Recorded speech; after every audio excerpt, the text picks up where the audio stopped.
This is a reading from the Imitation of Christ by Thomas à Kempis, chapter 7, on avoiding vain hope and conceit.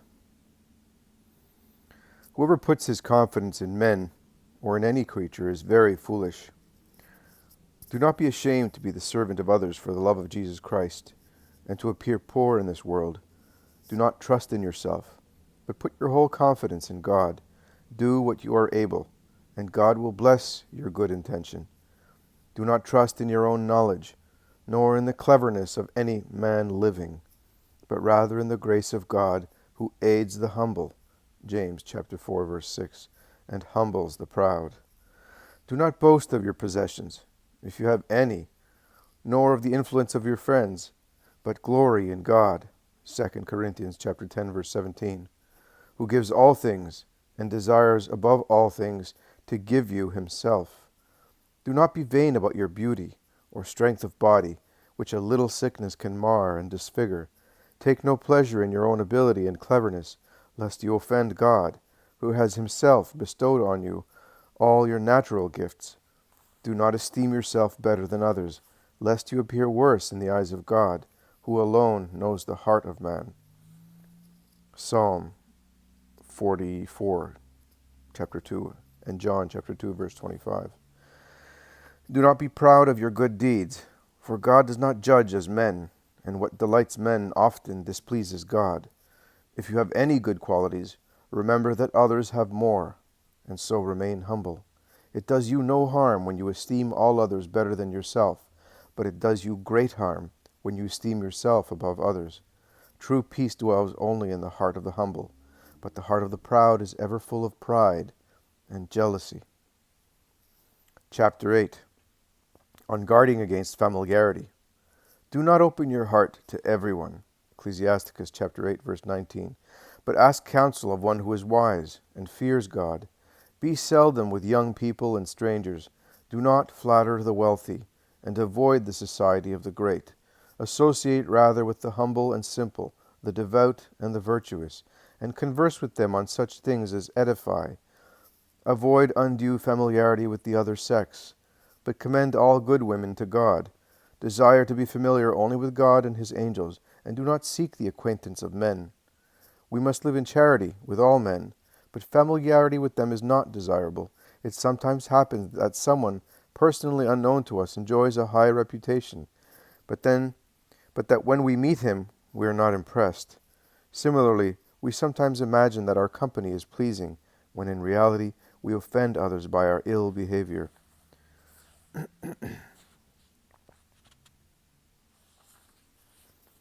Chapter 9, on obedience and discipline. It is an excellent thing to live under obedience to a superior, and not to be one's own master. It is much safer to obey than to rule. Many live under obedience more of necessity than of love, and such people are often discontented and complaining. They will never attain freedom of mind unless they submit with their whole heart for the love of God. Go where you please, but nowhere will you find rest except in humble obedience under the rule of a superior. Preference for other places and desire for change have unsettled many. Everyone gladly does whatever he most likes, and likes best those who think as he does. But if God is to dwell among us, we must sometimes yield our own opinion for the sake of peace. Who is so wise that he knows all things? So do not place too much reliance on the rightness of your own views, but be ready to consider the views of others. If your opinion is sound, and you forego it for the love of God and follow that of another, you will win great merit. I have often heard that it is safer to accept advice than to give it. It may even come about that each of two opinions is good, but to refuse to come to an agreement with others when reason or occasion demand it is a sign of pride and obstinacy. Chapter 10, on avoiding talkativeness. Avoid public gatherings as much as possible, for the discussion of worldly affairs becomes a great hindrance, even though it be with the best of intentions, for we are quickly corrupted and snared by vanity. Often I wish I had remained silent and had not been among men. But why is it that we are so ready to chatter and gossip with each other, when we so seldom return to silence without some injury, to our conscience. The reason why we are so fond of talking with each other is that we think to find consolation in this manner, and to refresh a heart wearied by many cares, and we prefer to speak and think of those things which we like and desire, or of those which we dislike. Alas, however, all this is often to no purpose, for this outward consolation is no small obstacle to inner and divine consolation. We must watch and pray, Matthew chapter 26, verse 41, that our time may not be spent fruitlessly. When it is right and proper to speak, speak to edify. Ephesians chapter 4, verse 29. Evil habits and neglect of spiritual progress are the main cause of our failure to guard the tongue. James chapter 3, verse 5. But devout conversation on spiritual matters greatly furthers our spiritual progress, especially with those who are heart and soul with us in the service of God. Acts chapter 2, verse 42. Chapter 2, on peace and spiritual progress. We could enjoy much peace if we did not busy ourselves with what other people say and do, for this is no concern of ours. How can anyone remain long at peace who meddles in other people's affairs, who seeks occasions to gad about, and who makes little or no attempt at recollection? Blessed are the single-hearted. Matthew chapter 5, verse 8. For they shall enjoy much peace. Psalm 37, chapter 2. How were some of the saints so perfect and contemplative? It is because they strove with all their might to mortify in themselves all worldly desires, and could thus cling to God in their inmost heart, and offer themselves freely and wholly to Him. But we are held too firmly by our passions, and are too much concerned with the passing affairs of the world. We seldom completely master a single fault, and have little zeal for our daily progress. Therefore, we remain spiritually cold or tepid. If only we were completely dead to self and free from inner conflict, we could savor spiritual things and win experience of heavenly contemplation. But the greatest, and indeed the whole obstacle to our advance, is that we are not free from passions and lusts, nor do we strive to follow the perfect way of the saints.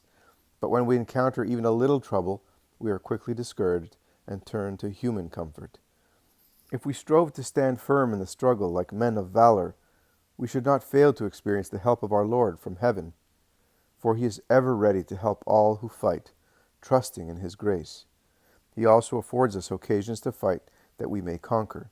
If we rely only on the outward observances of religion, our devotion will rapidly wane. But let us lay the axe to the root.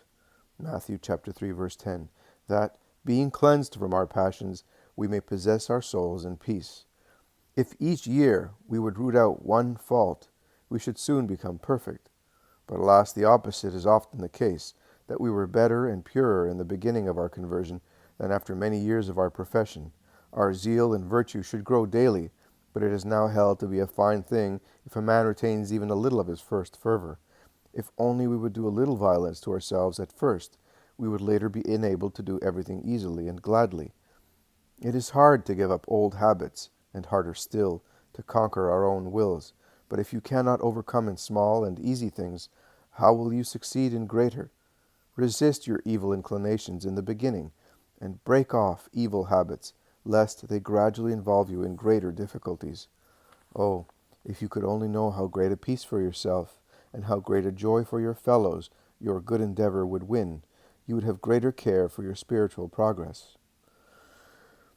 Chapter 12, on the uses of adversity. It is good for us to encounter troubles and adversities from time to time, for troubles often compels a man to search his own heart. It reminds him that he is an exile here, and that he can put his trust in nothing in this world. It is good, too, that we sometimes suffer opposition, and that men think ill of us and misjudge us, even when we do and mean well. Such things are an aid to humility and preserve us from pride and vainglory, for we more readily turn to God as our inward witness when men despise us and think no good of us. A man should therefore place such complete trust in God that he has no need of comfort from men. When a good man is troubled, tempted, or vexed by evil thoughts, he comes more clearly than ever to realize his need of God. without whom he can do nothing. Then, as he grieves and laments his lot, he turns to prayer amid his misfortunes. He is weary of life and longs for death to release him, that he may be dissolved and be with Christ. Philemon chapter 1, verse 23. It is then that he knows with certainty that there can be no complete security nor perfect peace in this life. In his life, sorry.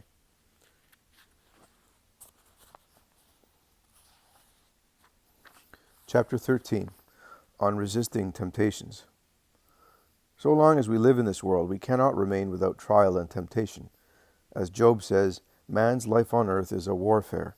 Job chapter 7, verse 1. We must therefore be on guard against temptations and watchful in prayer. 1 Peter chapter 4, verse 7. That the devil find no means of deceiving us, for he never rests, but prowls around seeking whom he may devour. 1 Peter chapter 5, verse 8. No one is so perfect and holy that he is never tempted, and we can never be secure from temptation. Although temptations are so troublesome and grievous, yet they are often profitable to us, for by them we are humbled, cleansed, and instructed. All the saints endured many trials and temptations, Acts chapter 14, verse 22, and profited by them. But those who could not resist temptations became reprobate and fell away, Ecclesiasticus chapter 9, verse 2. There is no order so holy, no place so secluded where there are no troubles and temptations. No man can be entirely free from temptation so long as he lives, for the source of temptation lies within our own nature, since we are born with an inclination towards evil. James chapter 1, verse 14. When one temptation or trial draws to a close, another takes its place, and we shall always have something to fight, for man has lost the blessing of original happiness.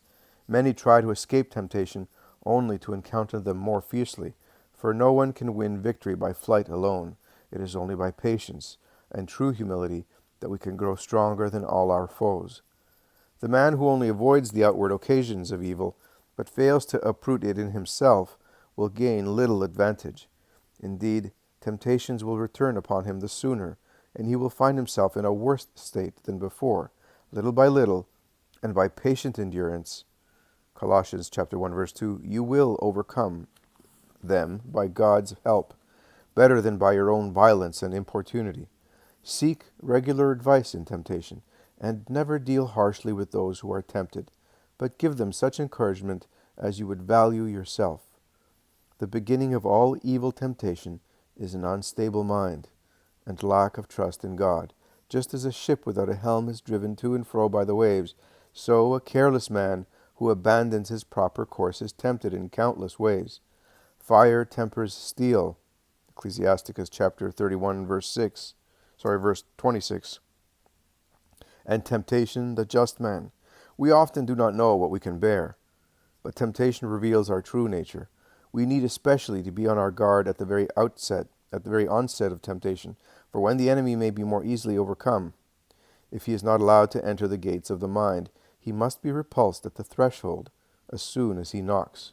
Thus the poet Ovid writes, resist at the beginning, the remedy may come too late. Ovid, Remedies, chapter 91.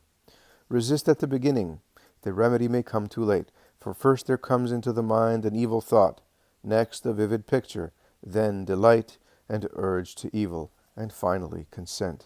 In this way the enemy gradually gains complete mastery when he is not resisted at first. And the longer a slothful man delays resistance, the weaker he becomes, and the stronger his enemy grows against him. Some people undergo their heaviest temptations at the beginning of their conversion, some towards the end of their course. Others are greatly troubled all their lives, while there are some whose temptations are but light.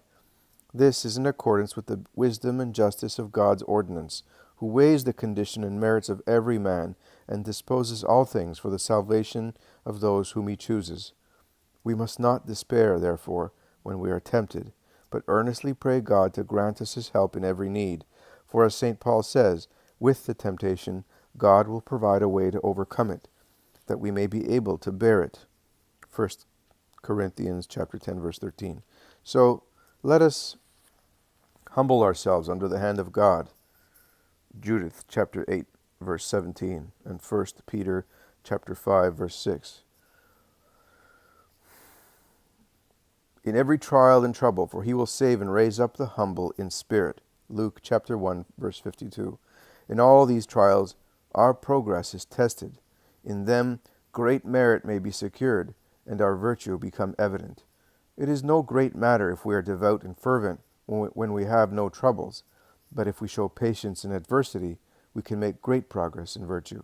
Some are spared severe temptations, but are overcome in the lesser ones of every day, in order that they may be humble and learn not to trust in themselves, but to recognize their frailty.